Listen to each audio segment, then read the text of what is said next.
Eaters club లాగా cheaters club కూడా start చేయొచ్చు. ఆవురా వాటర్ కలుపుతా కాళ్ళు ఇరుగుతలే తిరిగింది కదా దానికి అలా మళ్ళీ మోసం చేయాలి ఎలా అనిపించింది కదా దానికి పూర్వ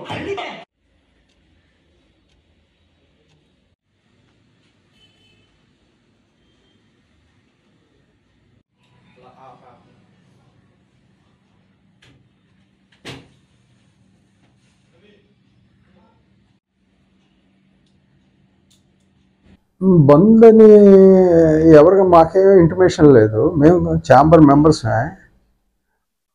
బంద్ విషయమే తెలియదు అసలు.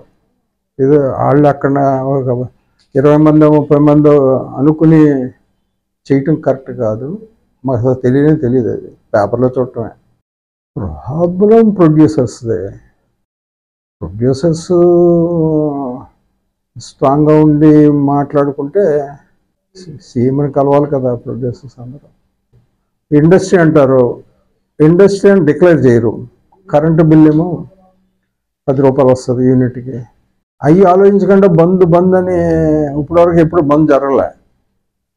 జనరల్గానే బంద్లో ఉన్నాయి థియేటర్స్ అన్నీ సినిమాలు లేక.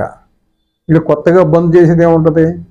మొత్తం మీద వీళ్ళు బంద్ అని 40 మంది 30 మంది కూర్చొని బంద్ అని 1600 థియేటర్లు ఉంటే బంద్ అని వీళ్ళు నిర్ణయం ఎలా తీసుకుంటారు? తీసుకుంటా వీల్లేదు కదా. ఛాంబర్ మెంబర్స్ అందరూ మొత్తం ఒక 1000 మందినన్నా పిలిచి ఏం చేద్దాం ఏంటని అడగాలి కదా. 47 సంవత్సరాల బట్టి థియేటర్ మెయింటైన్ చేస్తున్నాం. ఎన్నో కష్టాలు పడ్డాం. ఇప్పుడు సినిమా వస్తే కరెంటు బిల్లు కట్టుకోలేని పరిస్థితిలో థియేటర్స్ ఉన్నాయి. ఇండస్ట్రీ చేయాలి. ఇండస్ట్రీ చేస్తే కేటగిరీ తగ్గిపోయి కరెంటు బిల్లు 3 రూపాయలు 4 రూపాయలు అవుతుంది, లేకపోతే 5 రూపాయలు అవుతుంది. ఆ బెనిఫిట్ అయినా చేయాలి. హీరోలు 3 సంవత్సరాలు 2 సంవత్సరాలకు సినిమా చేస్తున్నారు. ఇవన్నీ వీటి వల్ల కొంత ఇబ్బంది వచ్చింది. కరెంటు బిల్లు మీద ఇండస్ట్రీ అని సినిమా ఇండస్ట్రీ అంటారు, కానీ ఆ రాయితీలు అయ్యి థియేటర్కి రావు. అది వచ్చి ఛాంబర్ నుంచి వచ్చి సీఎం గారిని అడగాలి, మా అందరినీ పిలవాలి, విజయవాడలో మీటింగ్ పెట్టాలా, హైదరాబాద్లో మీటింగ్ పెట్టాలి. మీటింగ్ పెట్టకుండా కనీసం కరెంటు బిల్ అయినా తగ్గిపోతే థియేటర్లు బతుకుతాయి. ఫీడింగ్ పెరిగితే థియేటర్లు నడుస్తుంది, ఈ గోల ఉండదు కదా. ఇప్పుడు ఏలూరు ఉంది, థియేటర్లు ఎక్కువైపోయినాయి. జంగాడు ఉన్నాయి, థియేటర్లు ఎక్కువైపోయినాయి. ఈ సింగిల్ థియేటర్ మేము కాంపిటీషన్స్ వస్తున్నాయి, చిన్న సెంటర్స్ అయ్యి. బంద్ అసలు మాకు తెలియదు. ఇప్పుడు నేను కట్నం నాకు అసలు ఇంటిమేషన్ ఏది? ఇప్పుడు ఇంత సీనియర్ ఎగ్జిబిటర్ని 2 ప్రొడ్యూసర్ని నాకే తెలియకుండా బంద్ అంటే, ఇప్పుడు ప్రతి థియేటర్ ఛాంబర్లో మెంబర్ అయి ఉంటాడు. మెంబర్లకు ఒక మెసేజ్ ఉండాలి కదా.